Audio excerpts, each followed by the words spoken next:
Good evening दोस्तों, मैं ऋचा कुमारी आप लोग का स्वागत करती हूँ अपने चैनल सिनिस्टर सीक्रेट में। आज मैं आप लोगों के लिए कहानी लेकर आई हूँ। कहानी अच्छी लगे तो चैनल को सब्सक्राइब, लाइक, कमेंट कर दीजिए। 5वीं पास मस्जिद का इमाम और 3 बच्चों का बाप शहजाद बहुत चालबाज था। उसने उच्च शिक्षित अस्मिया युवती नईमा यास्मीन से ऑनलाइन दोस्ती कर उसे न सिर्फ फरेबी इश्क के जाल में फांसा, बल्कि उससे ऑनलाइन निकाह भी कर लिया। एक दिन नईमा ने जब अपना मुंह खोला तो उसे ऐसी सजा दी गई कि असम की रहने वाली नईमा यास्मीन पिछले 2 दिनों से नोएडा के 1 BHK फ्लैट में उदास बैठी थी। उसकी उदासी के कई कारण थे। उसने मोबाइल से बैंक बैलेंस चेक किया था, जो जीरो पर आ गया था। कहीं भी कोई सेविंग्स नहीं बची थी। सारे पैसे खत्म हो गए थे। उसे अपना मेट्रो कार्ड रिचार्ज करवाने के लिए पैसे की जरूरत थी। मोबाइल का रिचार्ज भी 2 दिनों में खत्म होने वाला था। इस बारे में अपनी बहन को बताए भी काफी समय बीत चुका था।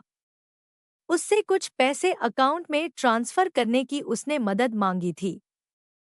यह बात सितंबर महीने की 16 तारीख दोपहर की है। उसे जल्द ही कोई दूसरी नौकरी तलाशनी थी। दिल्ली के NCR गुरुग्राम की नौकरी छोड़े 2 हफ्ते हो गए थे। वह कई दूसरी कंपनियों में अपना रिज्यूमे दे चुकी थी, लेकिन कहीं से बुलावे का मेल नहीं आया था। वह पिछले साल 2024 में शादी के बाद गुरुग्राम के PG से शिफ्ट होकर नोएडा में अपने पति शहजाद के साथ रह रही थी। कई बातें दिमाग में उमड़-घुमड़ रही थी। तभी कॉल बेल बजने पर उसका ध्यान भंग हो गया। वह बेमन से दरवाजा खोलने के लिए उठ रही थी। तब तक 2 से 3 बार कॉल बेल बज चुकी थी। दरवाजे की कुंडी खोलकर अपने कमरे में जाने को मुड़ी ही थी कि पीछे से प्यार भरी आवाज आई। क्या बात है बेगम साहिबा? पूछे बगैर कुंडी खोल दी। दरवाजे पर कोई और होता तो। ऐसी भूल मत किया करो। यह उसके पति शहजाद की आवाज थी, जिसका नईमा ने कोई जवाब नहीं दिया और कमरे में चली गई। पीछे पीछे शहजाद भी आ गया। उसने पूछा, नौकरी का कहीं से बुलावा आया? अभी नहीं, नईमा उदासी से बोली। कोई बात नहीं, चलो जब तक कहीं से कोई बुलावा नहीं आता, तब तक तुम्हें सैर करवाने ले चलता हूँ। शहजाद बोला, मैं टेंशन में हूँ और तुम्हें सैर की सूझ रही है। थोड़ा घूमोगी तभी तो तुम्हारा मन हल्का होगा। आज नहीं तो कल नौकरी मिल ही जाएगी, चिंता क्यों करती हो? शहजाद बोला। नईमा को पति के बदले रूप पर हैरानी हुई। कुछ देर पहले वह उससे काफी झगड़कर निकला था, फिर अचानक उससे प्यार जताने लगा। सैर पर जाने के लिए कह रहा है। वह बोली, पैसे कहाँ हैं? इसकी चिंता मत करो। शहजाद के आगे कुछ बोलने से पहले ही पास रखे नईमा के मोबाइल पर मैसेज आने की टोन सुनाई दी। वह UPI द्वारा पैसे आने का मैसेज था। टोन सुनकर शहजाद फोन की तरफ देखने लगा। वह बोला, यह लो, पैसे भी आ गए। नहीं नहीं, इस पर नजर मत डालो। बड़ी मिन्नतों के बाद दीदी ने पैसे भेजे हैं। मेट्रो कार्ड और फोन रिचार्ज करवाना है। नईमा तुनकती हुई बोली और पैसा ट्रांसफर का मैसेज पढ़ने लगी। उसमें शहजाद भी झांकने लगा। अंग्रेजी में लिखा मैसेज आसानी से नहीं समझ पाया। बैलेंस अमाउंट देखने से पहले ही नईमा ने मोबाइल बंद कर दिया। ठीक है, मत बताओ, मेरी जेब में पैसे हैं। यह देखो, कहते हुए शहजाद ने जेब से 500 रुपए के नोटों की एक गड्डी निकालकर दिखा दी। इसमें पूरे 30,000 रुपए हैं। चलो, तुम्हें मेरठ घुमा लाता हूँ। वहीं कुछ शॉपिंग भी करवा दूंगा। बचे पैसे तुम रख लेना। इतने पैसे कहाँ से आए? अभी तो तुम्हारे पास 1 रुपया नहीं था। सच सच बताना, किससे कर्ज लिया है? नईमा बोली। तुम बेकार की बातों में मत उलझो। तैयार हो जाओ, हमें जल्दी निकलना है, शहजाद बोला और अपना सामान पैक करने के लिए बैग निकाल लिया। नईमा शहजाद के इस रूप को देखकर हैरान थी। बात बात पर गालियां बकने और हाथ उठाने वाले में यह बदलाव कैसे आ गया? इस पर अधिक बात न करना ही उसने मुनासिब समझा। उसकी दिली तमन्ना को पूरा करने के लिए वह भी उसके साथ चलने की तैयारी करने लगी। कुछ घंटे बाद शहजाद और नईमा मेरठ के भीड़-भाड़ वाले बाजार में थे। वहीं दोनों ने कुछ शॉपिंग की। नईमा ने झिझकते हुए अपनी पसंद की एक ड्रेस ली, लेकिन शहजाद ने उसके लिए एक बुर्का भी खरीद लिया। फिर दोनों ने एक साधारण से रेस्टोरेंट में खाना खाया। वहीं शहजाद की मुलाकात नदीम से हुई। उसका परिचय नईमा से करवाया। यह मेरा खास दोस्त है, मुसीबत में मेरा साथ देता है। अच्छा, नईमा इससे अधिक और कुछ नहीं बोली। शहजाद उसे रेस्टोरेंट के बाहर तक छोड़ आया। तब तक शाम घिरने लगी थी। नईमा वापस दिल्ली लौटने को बोली। इस पर शहजाद ने अगले रोज लौटने के बारे में बोलकर अपने दोस्त नदीम के घर ठहरने का आग्रह किया। नईमा थकान महसूस कर रही थी। शहजाद के आग्रह को मान लिया। दोनों नदीम के घर की ओर चल पड़े। रास्ते में एक जूस की दुकान दिखी। शहजाद बोला, क्यों न एक गिलास जूस पी लिया जाए।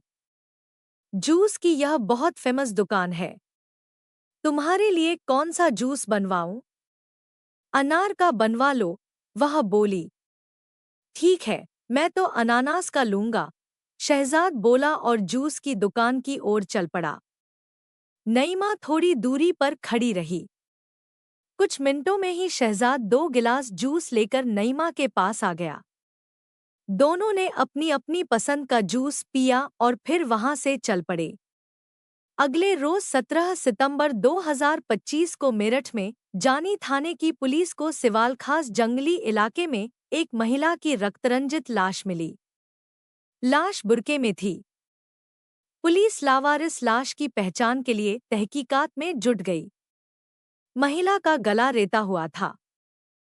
इसकी स्थिति देखकर पहली नजर में पुलिस ने अनुमान लगाया कि महिला की मौत गला रेतने से हुई होगी, किंतु हो सकता है उसकी मौत के और भी कुछ कारण रहे हों।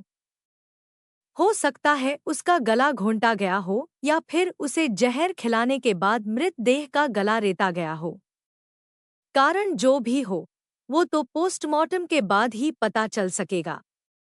शक्ल और कदकाठी से महिला उत्तर पूर्व की लग रही थी, जिसकी उम्र लगभग 35 से 36 साल थी। मौत के कारण की जांच के लिए लाश को पोस्टमार्टम के लिए भेज दिया। उसकी रिपोर्ट में गला रेतने से मौत की पुष्टि हुई, किंतु उसकी हफ्तों तक पहचान नहीं हो पाई। पुलिस को कोई सुराग भी हाथ नहीं लग रहा था। मेरठ की पुलिस तफ्तीश में जुटी हुई थी। अचानक 8 अक्टूबर 2025 को मेरठ पुलिस को एक गुमशुदगी की रिपोर्ट पर ध्यान गया। दरअसल, वह रिपोर्ट मुजफ्फरनगर के चरथावल थाने में दर्ज की गई थी। करीब 35 वर्षीय नईमा यास्मीन नामक महिला के बारे में बताया गया था कि वह 16 सितंबर से लापता है। गुमशुदगी दर्ज होते ही नईमा यास्मीन का फोटो और पूरी डिटेल्स पुलिस के ऑनलाइन रिकॉर्ड पर फीड हो गई। मेरठ पुलिस की नज़र जब इस पर गई, तब वह चौंक गई। कारण, गुमशुदा महिला की तस्वीर 17 सितंबर को बरामद हुई लाश से मिलती-जुलती थी। मेरठ पुलिस को गुमशुदगी की रिपोर्ट से ही शिकायत दर्ज करवाने वाले के बारे में मालूम हो गया। वह पहले चरथावल थाने गई। वहां से रिपोर्ट दर्ज करवाने वाले का पूरा विवरण ले लिया, जो उस लापता महिला नईमा यास्मीन का पति शहजाद है। उसके ग्राम सैद नगला, मुजफ्फरनगर का रहने की पुष्टि हुई। मेरठ पुलिस तुरंत शहजाद के घर गई। पुलिस को देखते ही शहजाद घबरा गया। उसकी बॉडी लैंग्वेज से पुलिस समझ गई कि जरूर दाल में कुछ काला है। पुलिस ने उसे उसकी लापता पत्नी की लाश मिलने की जानकारी दी। यह सुनकर शहजाद घड़ियाली आंसू बहाने लगा। फिर पुलिस उसे पूछताछ के लिए थाने ले गई। थाने में उससे यास्मीन की हत्या के संबंध में पूछताछ की तो शहजाद पुलिस के सवालों के सही जवाब देने से कतराता रहा, किंतु जब पुलिस ने सख्त रुख अख्तियार किया, तब उसने नईमा की हत्या करना कबूल कर लिया। उसने यह भी बताया कि इस वारदात को अंजाम देने में उसने अपने साथी नदीम अंसारी की मदद ली थी। दोनों ने मिलकर यास्मीन की हत्या की थी। इससे पहले उसने यास्मीन को जूस में नींद की गोलियां मिलाकर दी थी। उसके बेहोश हो जाने के बाद दोनों उसे घटनास्थल तक ले गए थे। हत्या के बाद किसी को शक न हो, इसलिए उसने गुमशुदगी की रिपोर्ट थाना चरथावल में दर्ज करवाई थी। यही उस तक पुलिस के पहुंचने का कारण बन गया। जांच पड़ताल के बाद जानी थाने की पुलिस ने शहजाद और नदीम को गिरफ्तार कर वारदात का खुलासा कर दिया। पुलिस ने उसकी निशानदेही पर हत्या में प्रयुक्त छुरी व रस्सी भी बरामद कर ली। इस खुलासे पर एसएसपी डॉक्टर विपिन ताड़ा ने पुलिस टीम को 25,000 रुपये का इनाम देकर पुरस्कृत किया। शहजाद ने नईमा की हत्या करने का जो कारण बताया, उसमें उसकी मक्कारी, हैवानियत, अपनी पहली बीवी और इस्लाम धर्म तक के साथ बेवफाई की हैरान करने वाली दर्दनाक दास्तान थी। हत्या की शिकार होने वाली नईमा यास्मीन और शहजाद एक बेमेल जोड़ा था। उनके बीच कुछ समय के लिए वैचारिक तालमेल बन गए थे और यही उनके बीच प्रेम संबंध और निकाह का कारण भी था। नईमा यास्मीन जितनी सच्ची, प्रतिभावान और पढ़ी लिखी थी, शहजाद उतना ही उसके उलट था। असम के शहर गुवाहाटी की रहने वाली नईमा ग्रेजुएट थी और दिल्ली एनसीआर में स्थित मल्टीनेशनल कंपनी में नौकरी करती थी। दूसरी तरफ 5वीं तक पढ़ाई करने वाला शहजाद मेरठ की एक मस्जिद में इमाम की छोटी सी नौकरी करता था। वह शादीशुदा था और 3 बच्चों का बाप भी था। वह सोशल मीडिया का दीवाना था। साल 2024 में उसकी नईमा से ऑनलाइन जान पहचान हो गई थी। नईमा एनिमल वेलफेयर एनजीओ से भी जुड़ी थी। जानवरों से उसे बेहद लगाव था। साथ ही उसके पास 5 से 6 बिल्लियां भी थी। इसी एनजीओ के जरिए साल 2024 में उसकी मुलाकात शहजाद से हुई थी। सोशल मीडिया के जरिए दोनों के बीच बातचीत शुरू हुई और फिर धीरे धीरे दोस्ती आगे बढ़ी। शहजाद ने खुद को दिल्ली विश्वविद्यालय डीयू का ग्रेजुएट और कारोबारी बताकर नईमा का दिल जीत लिया था। साथ ही उसने कहा था कि उसे भी बिल्लियों से बहुत प्यार है। उसने नईमा से वही बातें कीं जो उसे पसंद थी।